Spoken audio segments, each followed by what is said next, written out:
Gladiatris, sebutan gladiator perempuan yang bertarung di Roma. Selama ini kita mengira gladiator sebagai olahraga yang hanya diikuti oleh laki-laki tangguh yang terkadang juga harus berhadapan dengan hewan buas. Nyatanya, kebiasaan orang Romawi ini juga diikuti oleh kalangan perempuan sebagai gladiatris. Meski demikian, keberadaan mereka dalam catatan sejarah memanglah sedikit. Bagi orang Romawi, pertarungan para gladiatris ini adalah baru, dan beberapa menyebutkannya sebagai cara yang menghina. Saking jarang dan beberapa yang merendahkannya, gladiatris lebih dianggap sebagai tontonan eksotis nan mewah. Thomas Wiedemann, sejarawan klasik dari University of Bristol menulis kisahnya lewat bukunya, Emperors and Gladiators, 2002. Wiedemann menulis, keberadaannya diketahui pada 66 Masehi, ketika Kaisar Nero, berkuasa 54-68 Masehi menyuruh wanita, pria, dan anak-anak Ethiopia harus bertarung untuk menghibur Raja Tridates I dari Armenia. Keberadaan gladiatris diketahui tidak dilakukan secara terhormat seperti laki-laki. Mereka kerap ditampilkan secara rendah seperti pertarungan parodi untuk membuat gelak tawa penonton.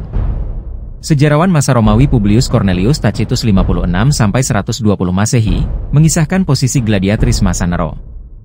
Dia menceritakan bahwa, banyak wanita terhormat, meskipun dari kalangan senat, mempermalukan diri mereka sendiri dengan tampil di amfiteater. Hal itu terus berlanjut pada masa Kaisar Titus Flavius Domitianus, berkuasa 81-96 Masehi, mengadakan pertarungan antara gladiatrix dengan kurcaci.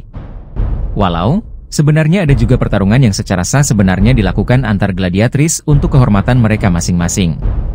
Salah satu contoh pertarungan itu diceritakan pada relief Halicarnassus, kini Bodrum, Turki. Pertempuran itu dilakukan oleh dua gladiatris dengan nama panggung, I Amazon, dan I Achilia. Beberapa juga membacanya sebagai Akalah, yang tampil mengenakan pelindung kaki tempur, cawat, ikat pinggang, perisai segi empat, pedang dan pelindung lengan.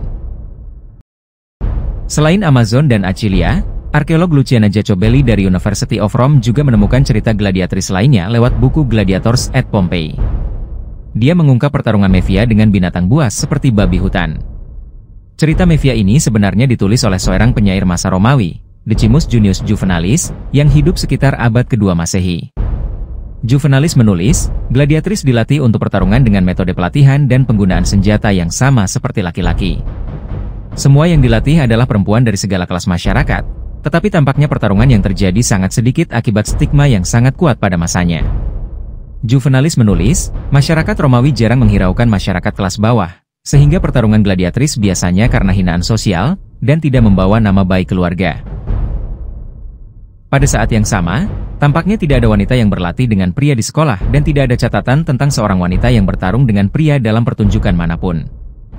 Gladiator wanita kemungkinan besar dilatih oleh ayah mereka atau dalam pelajaran privat dengan seorang lanista. Pedang kayu digunakan dalam pelatihan oleh pria dan wanita setelah pemberontakan gladiator Spartacus, 73-71 sebelum Masehi, yang telah menggunakan senjata besi dari sekolahnya untuk melancarkan pemberontakan. Pria dan wanita dilatih dalam berbagai jenis pertempuran dan ada 4 jenis gladiator.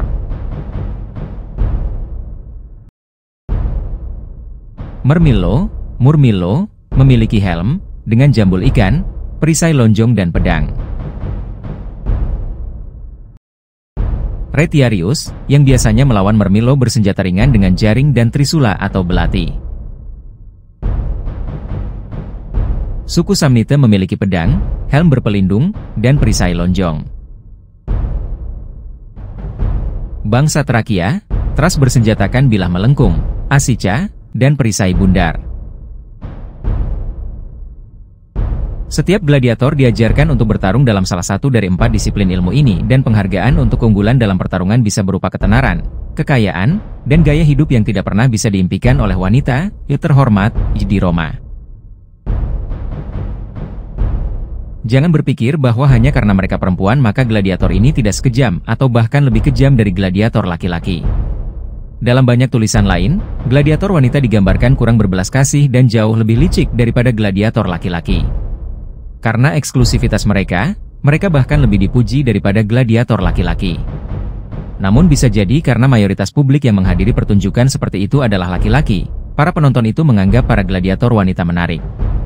Dalam buku berjudul War, Women, and Children in Ancient Rome, Penulis sekaligus sejarawan John K. Evans mengakui keberadaan gladiator wanita dan menyebutkan jenis gaya hidup yang harus mereka jalani sebagai wanita dalam kondisi sulit seperti itu. Dia mengambil asumsi bahwa gladiator wanita mengikuti rutinitas latihan dan diet yang sama intensnya dengan gladiator pria. Hal menarik lainnya adalah bahwa beberapa dari wanita ini mungkin secara sukarela menjadi gladiatris. Disebutkan dalam berbagai teks bahwa meski kebanyakan gladiatris adalah budak, beberapa wanita sebenarnya secara sukarela karena mereka menyukai sifat pekerjaan dan ketenaran yang datang dengan menjadi seorang gladiatris. Wanita di Roma kuno secara tradisional menempati peran konservatif di dalam rumah dan berpakaian sopan. Para gladiator menawarkan pandangan yang langka dan berlawanan tentang kewanitaan yang oleh sebagian orang dianggap eksotis, baru, dan menggairahkan secara seksual. Akan tetapi, tidak semua orang menganggapnya demikian. Sebagian orang menganggap gladiator sebagai gejala rusaknya kepekaan, moral, dan kewanitaan Romawi. Bahkan, Olimpiade di bawah Kaisar Septimius Severus yang mencakup atletik wanita tradisional Yunani disambut dengan ejekan, dan kemunculan mereka dalam sejarah Romawi sangat jarang, dan selalu digambarkan oleh para pengamat sebagai sesuatu yang eksotis hingga menjijikan. Pada tahun 11 Masehi, Senat Romawi mengesahkan undang-undang yang melarang wanita merdeka yang berusia di bawah 20 tahun untuk berpartisipasi dalam permainan di arena. Hal ini menunjukkan bahwa praktik tersebut telah berlangsung selama beberapa waktu sebelumnya. Perlu dicatat bahwa dekret tersebut secara khusus menyebutkan wanita merdeka, bukan budak wanita, yang dianggap masih dapat berpartisipasi. Kaisar Septimius Severus, memerintah tahun 193 sampai 211 Masehi, melarang partisipasi wanita manapun di arena pada tahun 200 Masehi, dengan alasan bahwa tontonan semacam itu mendorong kurangnya rasa hormat terhadap wanita secara umum. Ia juga termotivasi oleh kekhawatiran bahwa wanita, jika diizinkan untuk berlatih sebagai atlet, akan ingin berpartisipasi dalam Olimpiade di Yunani, sebuah prospek yang menurutnya tidak mengenakan dan mengancam tatanan sosial. Menariknya, keputusannya tampaknya dimotivasi oleh partisipasi wanita bangsawan bebas dalam pertandingan tersebut, mereka yang akan mendapatkan semua kebutuhan materi mereka yang mungkin lebih menyukai kehidupan seorang gladiator daripada pilihan mereka dibatasi oleh kerabat laki-laki. Meskipun ada dekret Severan, para wanita masih bertarung di arena pada akhir abad ke-3 Masehi sebagaimana dibuktikan oleh sebuah prasasti dari Ostia, kota pelabuhan dekat Rom. Prasasti ini mencatat bahwa hakim kota tersebut, Hostilianus, adalah orang pertama yang mengizinkan wanita bertarung di arena sejak berdirinya Ostia. Kata-kata pada prasasti itu menjelaskan bahwa Hostilianus memperbolehkan mulieres untuk bertarung, bukan feminae, sehingga mungkin saja Hostilianus mampu mengakali hukum Severus dengan beberapa celah hukum, yang mana wanita merdeka dari kelas atas masih dilarang namun wanita kelas bawah dan budak wanita masih dapat berpartisipasi dalam permainan.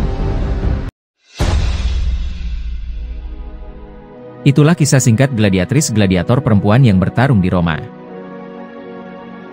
Terima kasih sudah menonton dan sampai jumpa di video kisah selanjutnya.